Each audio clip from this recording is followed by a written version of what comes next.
میں 1997 میں قبلہ کے پاس تعلیم حاصل کرنے آیا تو میری والدہ نے قبلہ مصطفی صاحب کے ہاتھوں میں ہاتھ دیتے ہوئے کہا کہ میری آرزو ہے جس طرح آپ اللہ رسول کی لوگوں کو باتیں سناتے ہو یہ بھی سنایا کریں.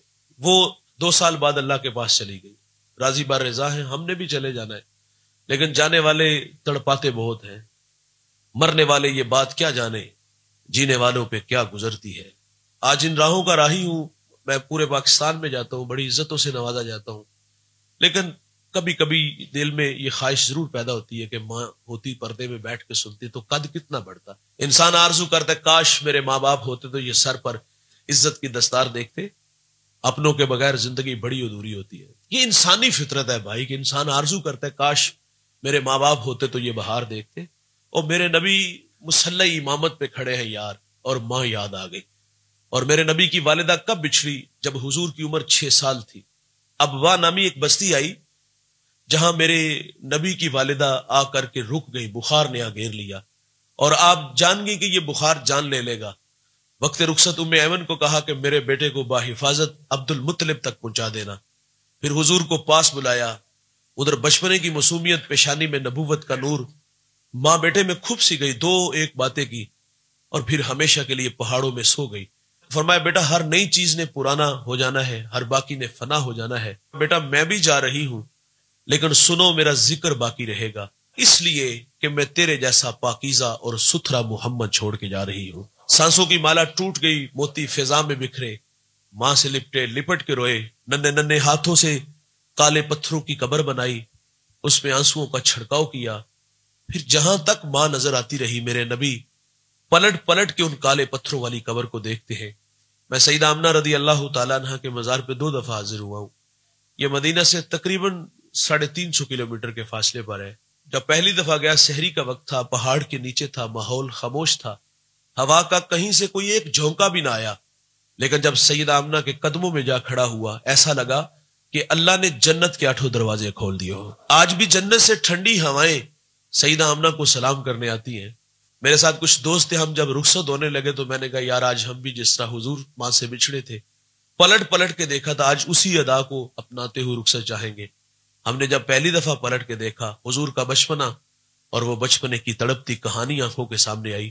مقام بدر تک ہماری ہچکیاں اور سسکیاں تھمنے کا نام ہی نہیں لے رہی تھی.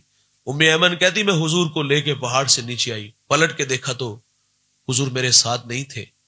آپ فرماتی میں دوبارہ پھر پہاڑ پہ چڑھی تو میری آنکھیں کیا دیکھتی ہیں, حضور ماں کے سرانے کھڑے ہیں اور وہاں کھڑے ہو کر کہہ رہے تھے امی جی آپ تو جانتے ہو کہ میرا اس دنیا میں آپ کے سوا کوئی بھی نہیں ہے. ام ایمن کی جان نکل گئی, سینے سے لگا لیا. میرے نبی فرمایا کرتے تھے ام ایمن میری ماں کے بعد میری ماں لگتی ہے. آج بچھڑی ماں کی یاد آئی.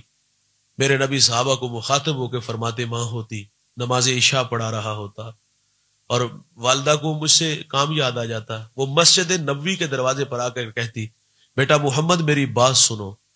میرے نبی فرماتے میں نماز توڑ کے پہلے ماں کی بات کو سنتا. ماں کا وقار بلند کیا. ماں باپ ہیں تو دوست ان کی قدر کرو, ایک بار آتے ہیں یہ دوبارہ نہیں آئیں گے. ناراضگی نہ یقین جانو, زندگی سے راستہ مانگو گے زندگی راستہ نہیں دے گی. یہ بڑی دولت ہے یار, ان کے ساتھ وقت گزارا کرو, گپ شپ لگایا کرو, ان کے پاؤں دبایا کرو, باہر گھمانے پھرانے لے جایا کرو. کبھی کبھی ان سے کہا کرو ابا جی کو پرانا یار بیلی ہے, پہلے تو ماضی کے دریچوں میں وہ جھانکے گا, وہ بچپن کی ہنسی یادیں اور وہ بچھڑے ہوئے دوستوں کا پیار.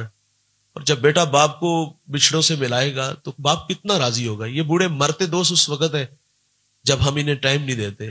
ہمارے ہاں ہمیں دھوکہ لگا, اور یہ دھوکہ یہی لگا کہ ہم 500,000 ان کی خدمت کرتے اس لیے ہماری راہوں میں بیٹھے ہوتے. ہمارے پیسوں کے بھوکے نہیں ہوتے یار. زندگی میں کمایا بڑا ہوتا ہے اور وہ خرچ بھی ہمارے اوپر کیا ہوتا ہے. ماں باپ کی آرزو ہوتی ہے کہ ہمارے بچے اب ہمارے ساتھ کچھ وقت گزارے. ہم نے پردیس کے دھکے ان کے لیے کھائے, ہم نے فیکٹریوں میں 18 گھنٹے محنت ان کے لیے کی. خواب دیکھتے دیکھتے بوڑھے ہو گئے یار, اور اب ان کی باری آئی تو ہم نے نظریں چرانا شروع کر دی. ایک گھر میں رہ کے ہم اجنبیوں والی زندگی گزارتے ہیں. یار آتا ہے کنڈا کھڑکا کے جہاں چاہتا ہے لے جاتا ہے. یار کو دیکھ کر باہیں پھیلاتے ہیں اور باپ کو دیکھ کے ہم رستہ بدلتے ہیں. بھائی ان کی قدر ان کی زندگی میں کرو, یہ بڑی دولت ہے یار. ان سے اداس ہوا کرو یار, ان کے پاؤں دبایا کرو, ان سے مشورہ کیا کرو. بھائی جان ان کے ساتھ وقت گزارا کرو, انہیں وقت دیا کرو. زندگی میں اگر کچھ بننا ہے یہاں بھی اور داور محشر کے سامنے بھی، تو پھر ان کی عزت کیا کرو. اگر ناراض ہیں تو ان سے جا کے معذرت کر لو، یار یہ دوبارہ نہیں آئیں گے.